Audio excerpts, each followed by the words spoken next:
오늘 저희가 살펴볼 하나님의 말씀은 빌립보서인데요. 빌립보서 3장입니다. 여기서 이제 두 부분을 살펴보려고 하는데요. 4절부터 8절과 13절부터 15절입니다. 이거는 사도 바울의 간증이죠. 예. 저희가 작년부터 간간히 그리스도인의 영적 건강 시리즈 설교를 했었죠. 쭉 하다가 또 한 번 하다가 다른 거 하다가 한 번 하다가 이런 식으로 해서 오늘이 8번째고요. 이제 오늘로 이 시리즈는 끝을 내려고 합니다. 다음 주부터는 저희가 이제 행복한 가정 시리즈를 한 10번 정도 하려고 합니다. 개인적으로 2012년 정도에 제가 다른 교회에서 이제 결혼과 가정 시리즈를 성경 공부를 한 적이 있는데요. 아마 중복되는 내용도 있을 텐데 좀 새로운 게 원고를 만들어서 다시 새롭게 하려고 합니다. 그래서 다음 주부터 행복한 가정 시리즈 설교를 하고요. 예, 이번 주까지 이제 오늘로써 이 그리스도인의 영적 건강 시리즈는 끝이 납니다. 지난주에 한 설교의 속편 또 부록이라고 보시면 돼요. 그래서 오늘 저희가 살펴볼 내용은 좀 짧습니다. 원고는 짧아요. 근데 또 설교는 어떻게 될지 모르겠습니다. 저는 원고가 짧으면 설교도 짧을 줄 알았는데요. 하다 보니까는 안 그렇더라고요. 예, 어쨌든 원고는 짧습니다. 그리고 내용도 사실은 굉장히 단순합니다. 근데 한 가지 이제 먼저 제가 말씀드리고 싶은 건요. 어떤 특별한 사람을 겨냥해서 설교를 하는 것은 아닙니다. 저는 여러분들 개인의 사정을 제가 다 잘 아는 것도 아니고요. 또 조사해서 이 사람이 이런 사정이 있으니까 여기에 맞춰서 설교를 해야지 이렇게 한 사람만을 타겟을 두고 이렇게 설교하지는 않습니다. 그래서 혹시 오늘 얘기 중에 아마 어떤 분들은 나랑 별로 오늘 설교는 상관이 없는 설교 같다 이렇게 생각하실 분도 있고요. 아니면 혹시 나를 생각하고 목사님 설교를 작성했나 이렇게 생각하실 수도 있는데 그런 건 아닙니다. 그래서 특정한 어떤 사람을 겨냥해서 설교한 건 아니고요. 여러분 중에 해당되는 분들도 있을 거고요. 저는 사실 개인적으로 많이 해당이 됩니다. 오늘 설교 내용이. 예, 빌립보서 3장 4절부터 8절, 또 13절부터 15절까지 좀 긴데요. 제가 받들어 읽겠습니다. 3장 4절부터 나 역시 육체를 신뢰할 수도 있지만 그리하지 아니하노라. 만일 어떤 다른 사람이 육체를 신뢰할 만한 것이 자기에게 있는 줄로 생각하면 나는 더욱 그리하니 나는 여드레째 되는 날 할례를 받았고 이스라엘의 줄기에 속한 자요 베냐민 지파에 속한 자요 히브리인 중에 히브리인이요 율법에 관하여는 바리새인이요 열심에 관한 한 교회를 핍박하였고 율법에 있는 의에 대하여는 흠이 없는 자로다. 그러나 무엇이든지 내게 이득이던 것들을 곧 그것들을 내가 그리스도를 위하여 손실로 여겼으며 참으로 확실히 모든 것을 손실로 여김은 그리스도 예수 내 주를 아는 지식이 뛰어나기 때문이라.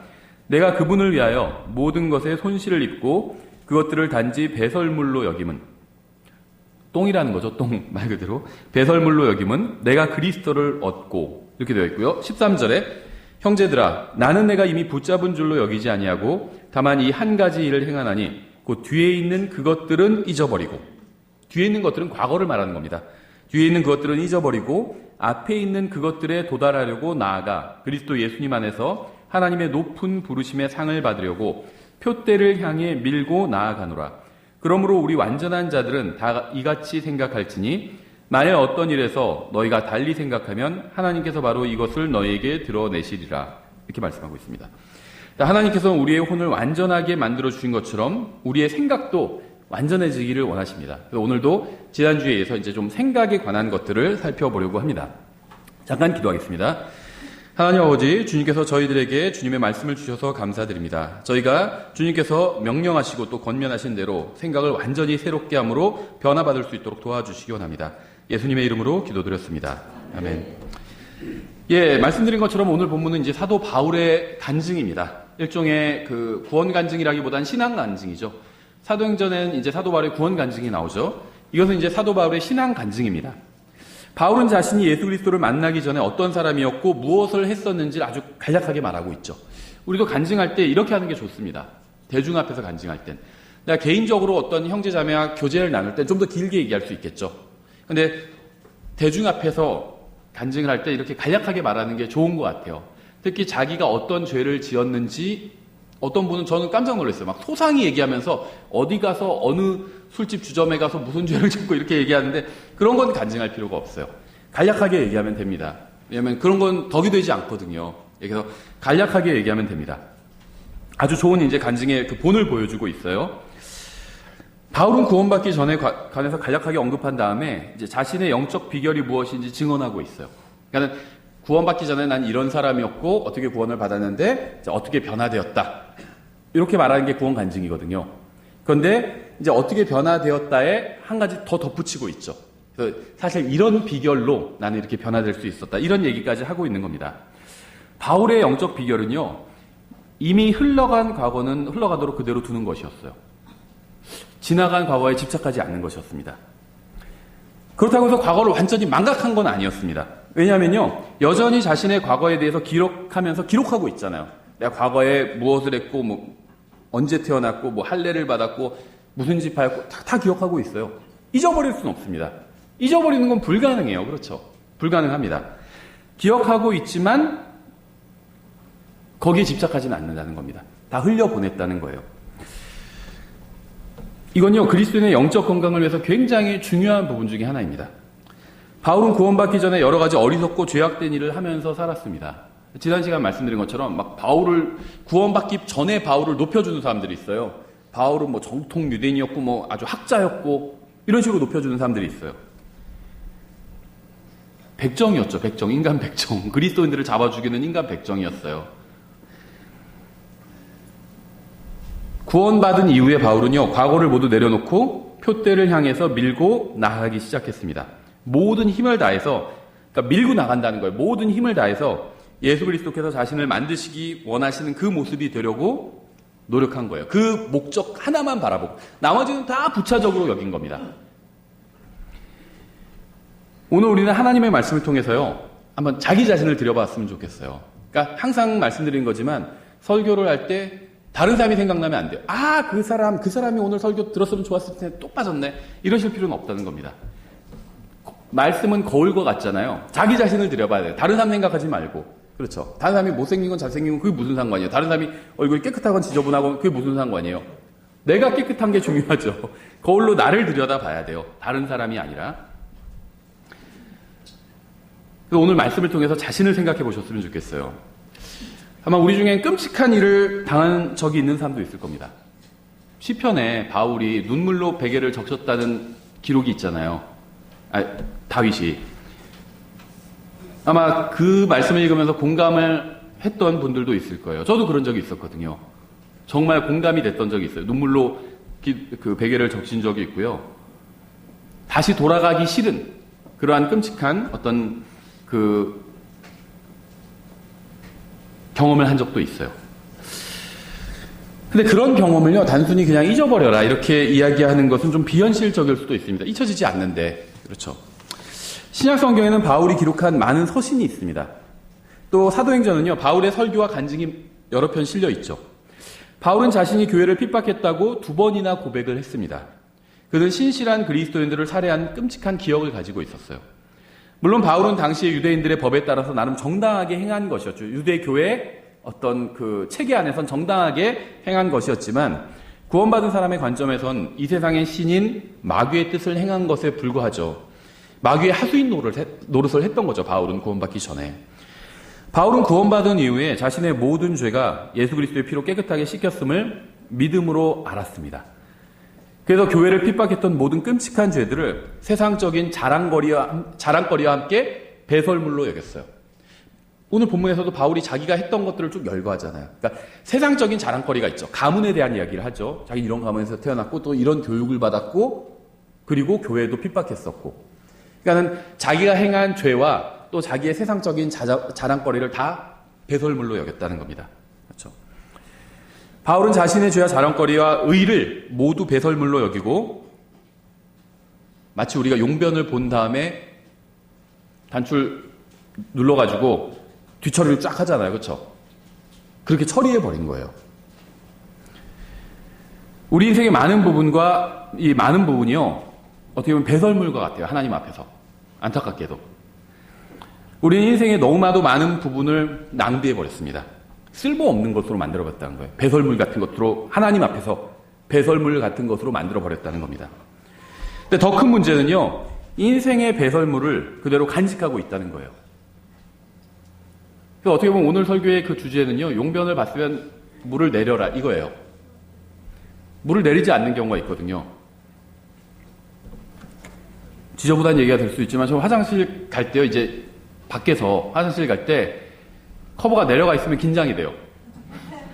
커버가 올라있으면 딱 보이잖아. 너무 들어오면 아예 안 가고 다른 데 찾을 수도 있고요. 급하지 않으면. 깨끗하면 용납할 만하다.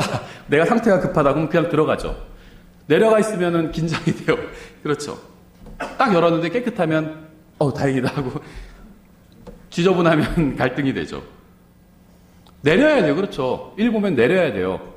저희도 아이들한테 그거 가르치거든요. 이제 용변 보면 내려 하면 내리고, 큰 애는 잘해요. 이제 작은 애도 배워가고 있고요. 기본적인 거죠. 어렸을 때 배워야 되는 거예요. 근데 어렸을 때 그걸 부모한테 못 배운 사람들도 많은 것 같아요. 내리지 않아요. 근데 인생도 마찬가지인 것 같아요. 완벽한 인생이 있을까요? 없습니다. 없어요. 인생에는요, 좋은 것과 나쁜 것이 다 섞여 있어요. 나쁜 것이 좀 더 많다는 게 문제죠. 예. 나쁜 것이 있으면 어떻게 하나요? 그냥 흘려보내야 돼요. 내려버려야 됩니다. 간직해둘 필요가 없어요. 막 사진을 찍을 필요도 없고요. 막 사진 찍어서 걸어놓을 필요가 없죠. 내려버려야 된다는 거예요. 내려버려야 된다는 거예요. 배설물은요, 내려버려야지 트로피처럼 전시하거나 옷장 깊숙이 숨겨놓을 필요가 없습니다. 배설물을 계속 가지고 있으면 인생이란 집이 더 더러워질 뿐이에요. 살다 보면 쓰레기가 나오잖아요. 인생도 그렇다는 거예요. 쓰레기는 어떻게 해야 되죠? 버려야 되죠. 그렇죠. 모아서 버리잖아요. 계속 모아서 버리고. 옷장 속에 넣어둘 필요가 없다는 겁니다. 우리는 선택하면서 살아야 합니다. 선택하면서. 이전의 잘못을 계속 생각하면서 살 수도 있고요. 예수 그리스도를 생각하면서 살 수도 있어요. 과거의 끔찍한 일들 속에서 방황할 수도 있고요. 생각이 방황할 수 있어요. 그죠? 몸은 그 자리에 있는데 생각이 막 여기저기 돌아다니고, 생각으로는요, 막 타임머신 타고 과거로도 돌아가요. 그렇죠? 그때 내가 왜 그래가지고 막 과거 갔다가 막, 그렇게 살 필요가 없다는 겁니다. 예수 그리스도께 생각을 고정시키고요. 주님을 만나는 그 미래를 생각하면서 살 수도 있다는 겁니다. 내가 주님을 위해서 사는 것을 방해하는 과거의 기억이 떠오르면 그것으로부터 돌아서야 합니다. 과거를 떨쳐낼 수 있는 방법은요, 하나님의 말씀을 읽거나 주님을 위해서 무엇인가 하는 거예요. 과거에 머물러 있는 사람에게는 미래가 없습니다. 이 세상에서 보내는 우리의 인생은요, 무한하지 않아요. 과거를 모두 떨쳐버리고 주님을 위해서 할 수 있는 일이 무엇인지 생각해보고 그것을 해야 합니다. 표대를 향해서 밀고 나아가야 돼요. 과거는 이미 지나갔습니다. 과거를 바꿀 수 있는 방법은 없습니다. 과거를 지울 수 있는 방법도 없어요. 믿음의 눈으로 과거가 아닌 예수 그리스도를 바라봐야 됩니다. 과거의 생각에 사로잡히는 것은요, 이건 인생을 낭비하는 거예요. 여러분이 잘못한 것이든 다른 사람이 여러분에게 잘못한 것이든 과거를 붙들고 있을 필요가 없다는 겁니다. 이미 흘러간 인생이 아닌 앞으로 남은 인생을 어떻게 살아야 될지, 어떻게 사용해야 될지 하나님의 말씀을 한번 펴놓고 생각을 해보세요. 과거를 미화할 필요도 없고요, 또 정당할 필요도 없습니다. 과거의 상처를 치유할 수 있는 것은요, 과거를 조작하는 것이 아니라 미래를 하나님의 말씀으로 가치 있게 사용하는 거예요. 그렇잖아요. 내 인생이 쭉 있어요. 근데 이미 과거에 여러 가지를 많이 망쳐버렸어요. 그러면 앞으로 남은 인생을 하나님의 말씀에 합당한 인생으로 채워나가면요, 괜찮은 인생이 더 비중이 많아지는 거잖아요. 과거는 흘려보내고 표대를 향해서 밀고 나아가야 됩니다. 여러분은 팔이나 다리를 마음대로 움직일 수 있는 것처럼 생각도 마음대로 움직일 수가 있어요. 이게 굉장히 중요해요. 먹기 싫은데, 이거 먹기 싫은데 팔이 나를 억지로 먹여, 이런 사람은 없어요. 그렇죠? 자기가 먹는 거예요. 먹기 싫으면 안 먹으면 돼요. 그렇죠? 이거 좀 의심스럽다, 이거 좀 오래된 것 같은데, 그럼 안 먹으면 돼요. 의심스럽지만 팔이 자꾸 날 이걸 억지로 먹여, 이러진 않잖아요. 그렇죠? 먹기 싫은 거 안 먹습니다. 가기 싫으면 자기 안 가면 돼요. 팔이나 다리를 자기 마음대로 움직이잖아요. 하나님께서 우리에게 주셨거든요. 우리가 사용할 수 있도록. 생각도 마찬가지라는 거예요.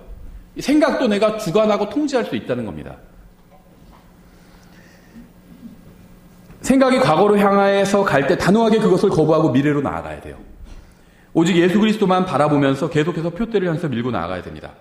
과거는 과거로 그대로 흘려보내야 돼요. 과거는 그대로 내려놓고 주님의 손을 잡고 우리에게 맡겨진 사명을 생각하면서 미래를 대비해야 됩니다.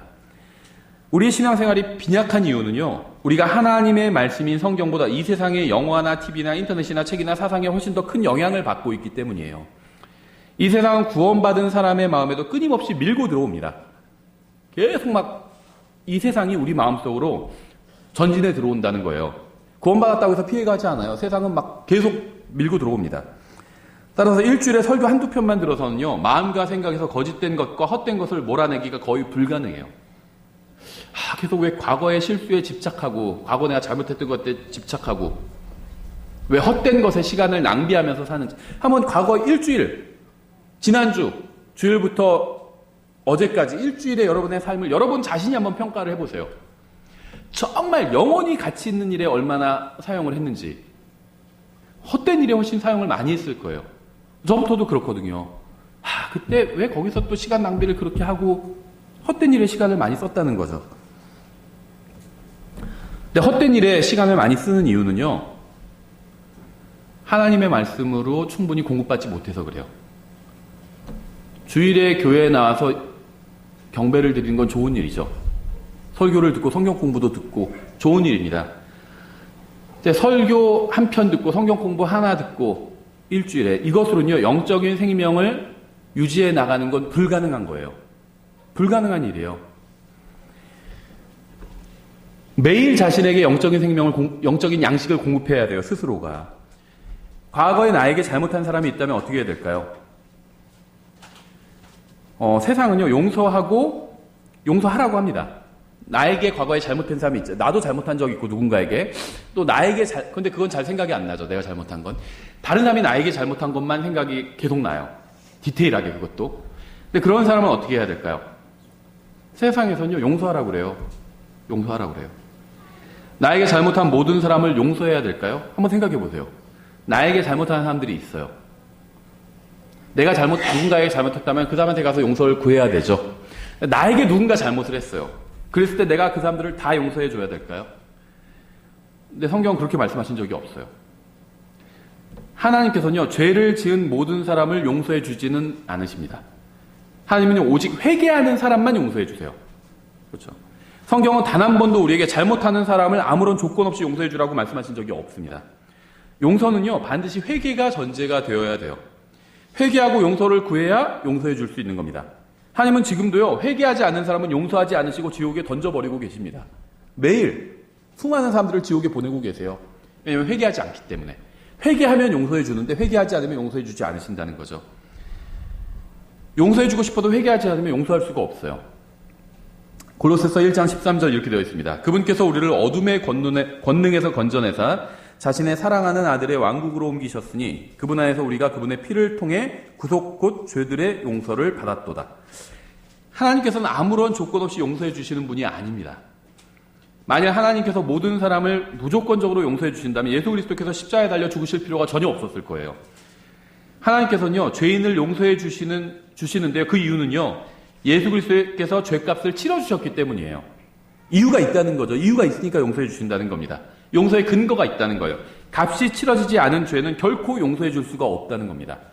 그러니까 우리가 회개하고 용서를 구하니까 용서해 주시는데, 더 근본적인 이유는 예수님께서 자신의 피로 우리의 죄값을 다 치러주셨기 때문에 이제 우리가 회개하면 하나님께서 용서해 주실 수 있는 겁니다.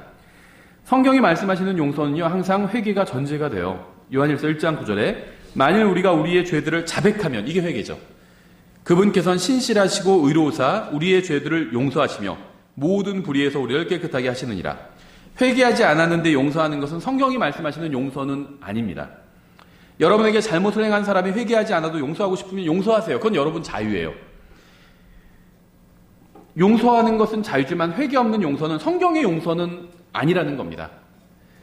여러분에게 잘못을 행한 사람이 회개하지 않았을 경우 그 사람을 용서하지 않는 것이 죄는 아니라는 거예요. 그러니까 우리 무조건 모든 사람을 다 용서해 줘야 되는 게 아니라는 겁니다. 하나님도 그렇게 하지는 않으세요. 하나님께서 모든 사람을 다 용서해 주신 적이 없어요. 회개하는 사람만 용서해 주시거든요. 자백하는 사람만 용서해 주세요. 용서를 구하는 사람만 용서해 주신다는 거예요. 우리도 그런 식으로 용서하면 된다는 겁니다. 모든 사람을 다 용서할 필요가 없어요. 나한테 잘못한 사람들이 있잖아요.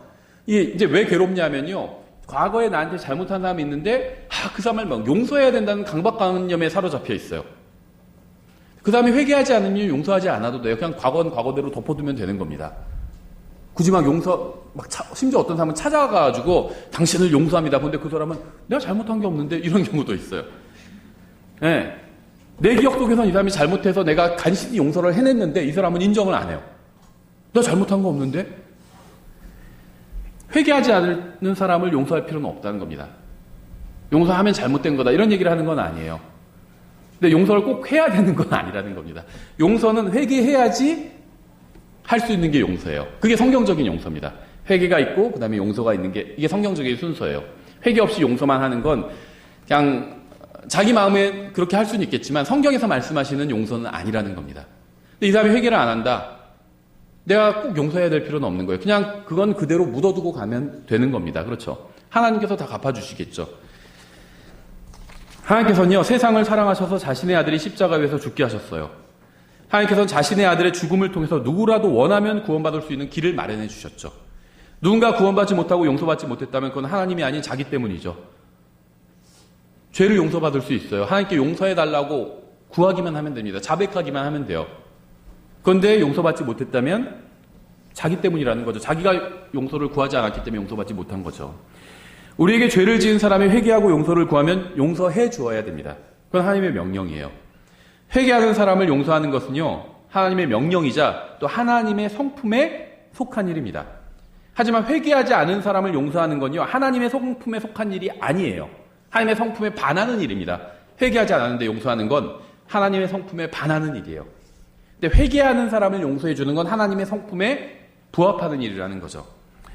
따라서 회개하지 않은 사람을 반드시 용서해야 한다는 강박에 시달릴 필요는 없다는 겁니다. 사람들이 하나님에 대해서 잘못 알고 있는 이유가 있는데요. 방금 이런 경우도 마찬가지예요. 무조건 다 용서해야 된다. 하나님을 잘못 알고 있는 거죠. 하나님은 그런 분이 아니거든요. 무조건 용서하시는 분이 아니에요. 예수님의 십자가 대속 때문에 용서하시는 거고요. 근거가 있죠. 무조건이 아니죠. 또 회개하지 않으면 절대 용서하지 않으세요. 회개하면 그 누구라도 다 용서해 주십니다. 그 어떤 죄라도. 그렇죠. 사람들은 이걸 몰라요. 성경의 하나님을 모르기 때문에. 근데 왜 사람들이 성경의 하나님을 모르고 있냐면요. 성경을 읽고 하나님을 믿은 것이 아니라 자기가 만들어낸 하나님을, 이건 구원받지 못했다는 게 아니죠. 구원의 여부와 상관없이 구원 받았을 수도 있고 못 받았을 수도 있는데 구원받고 나서도 자기가 만들어낸 하나님을 믿고 있기 때문에 하나님에 대해서 잘못 알고 있는 겁니다. 하나님에 대해서 잘못 알고 있기 때문에 하나님에 대해서 막 실망하기도 하고요. 그러니까 성경의 하나님을 제대로 알고 자기가 그대로 믿었는데 하나님께서 무엇을 안 해주셔서 실망하는 게 아니라 자기가 자기 스스로 하나님을 만들어내요. 하나님이 이런 분일 거다. 만들어내고 하나님께서 그렇게 안 해주시니까 실망하는 겁니다. 출애굽기 34장 6절부터 7절 이렇게 되어 있죠. 주께서 그 앞으로 지나가시며 선포하시되 주로다 긍휼이 많고 은혜롭고 오래 참고 선함과 진리가 풍성한 주 하나님이로다. 내가 긍휼을 수천에게 베풀며 불법과 범법과 죄를 용서하되 그것이 결코 죄 있는 자를 깨끗하게 하지는 아니하리라. 내가 아버지들의 불법을 자녀들과 자녀들의 자녀들에게 벌하여 3대와 4대까지 이르게 하리라 하시니, 범법과 불법과 죄를 용서하되 그것이 결코 죄 있는 자를 깨끗하게 하지는 아니하리라. 이렇게 말씀하고 있죠. 그러니까 하나님은요, 은혜와 긍휼이 풍성하신 분인데요. 불법과 범법과 죄를 용서하시는 분입니다. 하지만 죄 있는 자를 결코 아무런 이유 없이 깨끗하게 하시는 분은 아니에요. 용서는 해주시는 분인데 죄가 있다고 해서 그냥 아무런 이유 없이 깨끗하게 하시는 분은 아니란 거죠. 죄 용서를 구해야지 용서를 해주죠.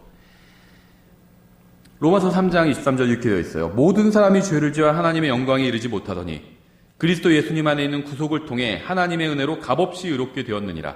그분을 하나님께서 그분의 피를 믿는 믿음을 통한 화해원물로 제시하셨으니 이것은 하나님께서 참으심을 통해 과거의 죄들을 사면하심으로써 자신의 의를 밝히 드러내려 하시며, 내가 말하거니와 이때 자신의 의를 밝히 드러내사 자신이 의롭게 되며 또 예수님을 믿는 자를 의롭게 만든 이가 되려 하심이라. 하나님께서는 모든 사람이 죄를 지었지만 무조건적으로 용서해 주셨다고 말씀하신 적이 없어요. 성경은. 주님께서는 모든 사람이 죄를 지었고 예수님께서 십자가에서 죄값을 갚아주셨기 때문에 회개하는 사람은 용서해 주실 수 있다고 말씀하셨습니다. 오직 예수 그리스도를 자신의 구원자로 신뢰하는 사람만 용서해 주고 의롭게 해주신다고 말씀하고 있는 거죠. 정리하면 이렇습니다. 용서에는 반드시 회개가 전제가 되어야 돼요. 우리는 우리에게 잘못한 사람이 회개하고 용서를 구하면 반드시 용서해 줘야 되지만 회개하지 않으면 용서해 줘야 될 의무나 이유가 없다는 겁니다. 따라서 과거에 자신에게 잘못한 사람을 다 용서해 줘야 한다는 강박에 시달릴 필요가 없다는 거예요.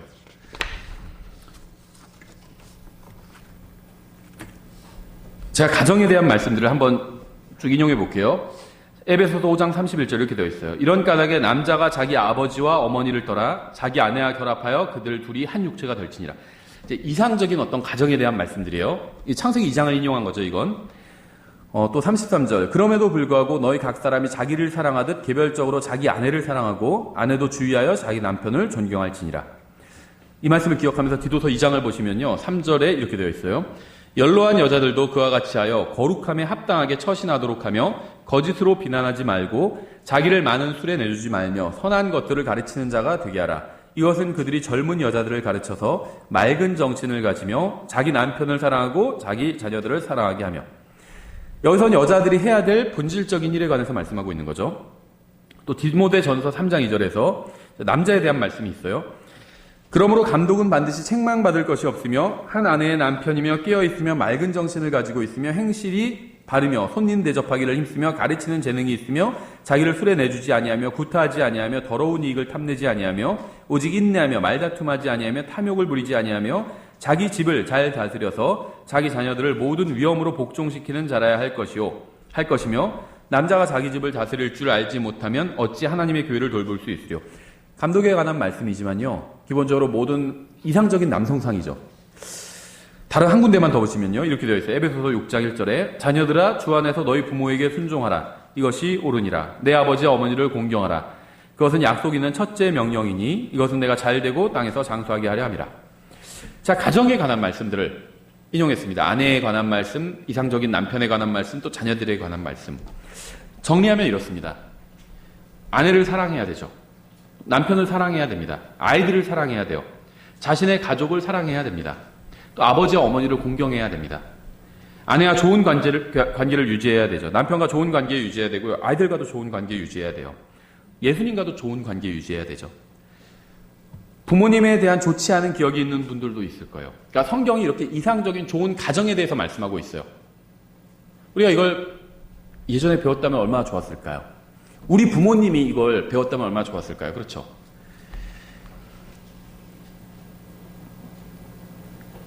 아버지나 어머니로부터 합당한 사랑이나 양육을 받지 못한 분들도 있을 겁니다.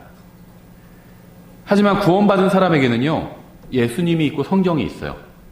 그렇기 때문에 가족을 사랑하는 법을 배울 수가 있습니다. 부모님으로부터 가족을 사랑하는 법을 배웠다면 더 좋았겠죠. 그렇지 못하다고 해서 자기의 과거를 탓하거나 부모를 탓하거나 그러고 있을 필요는 없다는 거예요. 성경이 있기 때문에 부모님으로부터 배우면 좋은데요, 부모님으로부터 배우지 못한 사람들은 성경을 통해서 배울 수 있어요. 그럼 나는 우리 가족에게, 내 아내에게, 내 남편에게, 내 자녀들에게 성경에서 말씀하시는 것처럼 사랑을 줄 수가 있다는 겁니다. 과거로 다시 돌아가서 부모의 사랑을 받을 수는 없어요. 그렇죠? 부모는 자녀를 사랑해야 됩니다.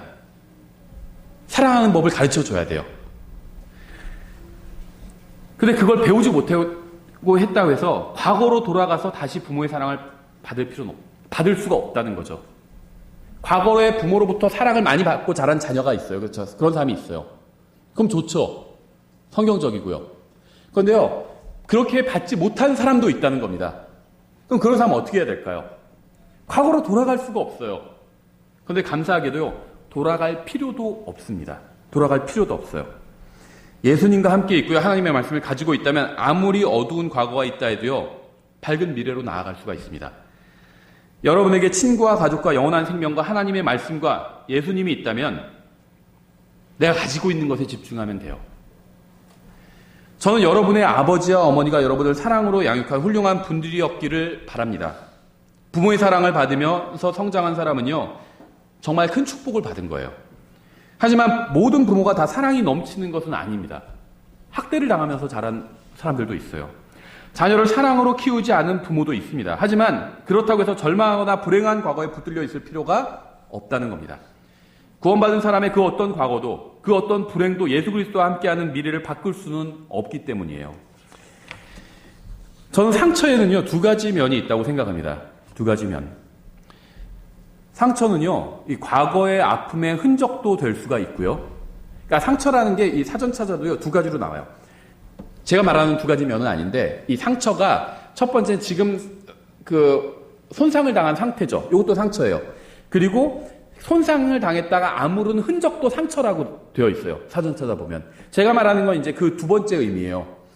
손상을 당해서 아픔을 느꼈다가 나은 흔적이죠, 상처가. 이게 첫 번째고요. 두 번째는요, 이게 이제 상처의 부정적인 면이겠죠. 상처에도 긍정적인 면이 있어요. 그건 뭐냐면요, 하나님께서 고쳐주신 기억이 될 수도 있다는 겁니다. 고린도후서 1장 3절 이렇게 되어 있어요. 하나님을 찬송하리로다. 그분은 곧 우리 주 예수 그리스도의 아버지시요 긍휼의 아버지시며 모든 위로의 하나님이시니라. 모든 위로의 하나님이시라. 성경이요, 하나님에 대해서 얘기하면서 그분은 위로의 하나님이시라 이렇게 말씀하고 있지 않아요. 모든 위로의 하나님이시라 이렇게 말씀하고 있어요. 이 말씀은요, 상처를 치유받는 비결을 담고 있습니다. 하나님은요, 모든 위로의 하나님이에요. 위로의 하나님이 아니라 모든 위로의 하나님이에요. 다시 말하면요, 이 세상에 있는 모든 참된 위로는 다 하나님께만 있다는 겁니다. 모든 위로는 다 하나님께만 있어요. 이 세상에서 주는 위로는요, 다 거짓 위로예요. 하나님을 떠나서 다른 곳에서는 위로를 찾을 수가 없다는 겁니다. 왜냐하면 모든 위로가 다 하나님께 있어요. 모든 음식이 요셉에게만 있어서 다른 데서 음식을 찾을 수 없었잖아요. 음식을 얻으려면 요셉에게 나아가야 됐었잖아요. 그렇죠? 모든 위로는 다 하나님께 있어요. 위로를 찾으려면 하나님께 가면 되고요. 하나님으로 충분하다는 겁니다. 하나님께 위로를 받지 않는다면요, 그 누구에게 위로를 받는다 해도 상처는 아물지 않게 된다는 겁니다. 4절에 그분께서 우리의 모든 환난 중에서 우리를 위로하심은 우리 자신이 하나님께 위로받을 때 얻는 위로를 힘입어 우리가 어떤 고난 중에 있는 자들도 능히 위로하게 하려 하심이라. 우리에게 일어난 모든 끔찍하고 불행한 일들은요, 우리가 하나님의 위로를 알게 해줍니다. 주님은요, 우리를 환난에서 끄집어내시며 위로하시지 않고요, 환난 중에서 위로하세요. 환난 중에서 위로하시잖아요. 주님께서는 우리가 당한 모든 어려운 일들에 대한 기억을 삭제하시거나 없애버리지는 않으실 겁니다. 왜냐하면 우리가 그것을 통해서 다른 사람들을 돕게 하기 위해서예요. 환난은요, 하나님의 위로를 알게 해줍니다. 우리를 어렵게 했던 환난은요, 고난이죠. 환난과 고난이 같은 거예요. 여기서 환난 중에 우리를 위로하시면 하면서 우리가 어떤 고난 중에 있는 자들도 이렇게 얘기하고 있죠. 환난은 다 고난의 형태로 오기 때문에 같은 거예요. 우리를 어렵게 했던 환난은요, 우리를 위대한 그리스도인으로 만들어줘요. 고난과 시련 없이요, 훌륭한 그리스도인이 될 수가 없다는 겁니다. 그래서 나에게 고난이 닥치고 환난이 닥쳤을 때, 또 과거에 닥쳤었을 때 이상히 여기지 말라는 거예요. 하나님께서 나를 훌륭한 그리스도인으로 만들려고 작업하시는 거예요. 햇볕이 강할수록 열매의 당도가 올라간다고 그러잖아요. 고난을 당했을 때 오직 자신만을 바라보고 절망할 수도 있고요. 주님을 바라보고 위로를 받은 후에 다른 사람을 돕는 사람이 될 수도 있어요. 계시록 21장의 시점이 어떤 시점인지 아시죠? 교회 시대도 끝나고요, 대환란도 끝나고 천년왕국도 끝난 시점입니다. 하늘과 땅도 다 끝난 시점이에요. 그렇죠? 이렇게 되어 있어요. 계시록 21장 3절에 내가 하늘에서 나는 큰 음성을 들으니 이르되 보라, 하나님의 성막이 사람들과 함께 있고 그분께서 그들과 함께 거하시리라. 그들은 그분의 백성이 되고 하나님께서는 친히 그들과 함께 계셔서 그들의 하나님이 되시리라. 또 하나님께서 그들의 눈에서 모든 눈물을 씻어 주시리라. 다시는 사망이 없고 슬픔도 울부짖음도 없으며 또 아픔도 다시는 없으리니 이는 이전 것들이 지나갔기 때문이라 하더라. 하나님께서는요, 언젠가 사망, 슬픔, 아픔 이런 것들을 완전히 없애버리실 겁니다. 하지만 아직은 아니에요. 지금은 아니에요. 아마 내일도 아닐 거예요. 일주일 후도 아닐 겁니다. 좀 더 시간이 걸려야 돼요. 모든 게 이런 우리를 괴롭게 했던 모든 게 사라지려면 좀 더 시간이 필요하다는 겁니다. 언젠가 사망과 슬픔과 울부짖음과 아픔과 눈물이 사라질 것이지만 그때가 오기 전까지는요, 여전히 나의 인생에 사망과 슬픔과 울부짖음과 아픔과 눈물이 있을 겁니다. 그게 인생이에요. 하나님께서 사람들에게 허락해 주신 그게 인생이라는 겁니다. 감사하게도 구원받고 나서 주님과 함께 보내게 될 영혼에선 그런 것이 없어요. 하지만 인생에선 그런 것이 있다는 겁니다.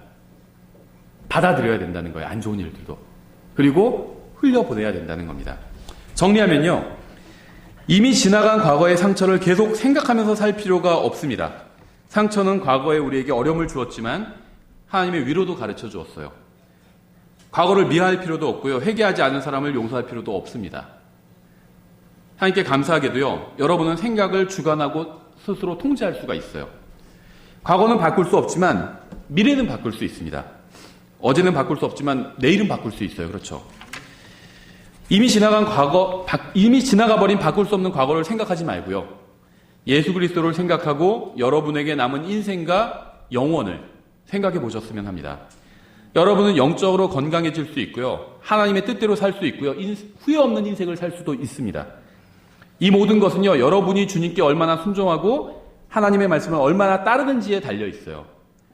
좋은 일도 있고요. 나쁜 일도 있어요. 이게 다 인생의 일부입니다. 거기에 너무 집착할 필요가 없다. 그게 그렇게 크게 대단한 일은 아니라는 거예요. 좋은 일이든 나쁜 일이든 우리의 영혼에 영향을 미칠 수 있는 건 없습니다. 예수님을 믿고 구원받은 사람의 영혼은 이미 이제 정해졌어요. 무슨 일이 일어나도 변하지 않아요. 그러니까 우리가 생각하는 좋은 일이 그렇게 좋은 일도 아니고요. 나쁜 일이 그렇게 나쁜 일도 아니라는 겁니다. 흘려보낼 수 있다는 거예요. 충분히. 여러분의 가정사, 과거의 경험, 상처, 예전에 속했던 교회 모든 것을 내려놓고 예수님과 하나님의 말씀만 보면서 전진해 가시기 바랍니다. 기도하겠습니다. 하나님 아버지, 저희가 과거의 어려움과 상처는 모두 잊어버리고 주님께서 행하실 위대한 일을 생각하면서 살아갈 수 있도록 저의 마음과 생각을 주님의 말씀으로 지키면서 살아갈 수 있도록 도와주시기 원합니다. 예수님의 이름으로 기도드렸습니다. 아멘.